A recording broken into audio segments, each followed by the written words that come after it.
जी हाँ, हेलो नमस्कार दोस्तों। आप सबको बता दूं, आ गया एक रमेश रेशमिया का बहुत ज़बरदस्त सॉन्ग विरोधियन के। अब फाटे फाटे लगे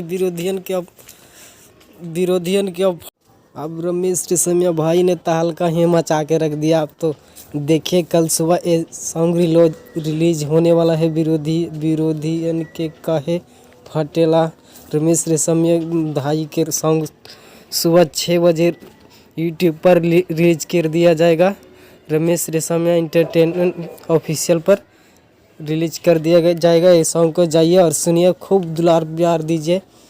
रमेश रेशमिया भाई ने तो तहलका ही मचा के रख दिया, हिला दिया। तो मत पूछिए क्या बात है, क्या तहलका मचा के रख दिया। सॉन्ग का नाम है विरोधियन के काहे फाटा था।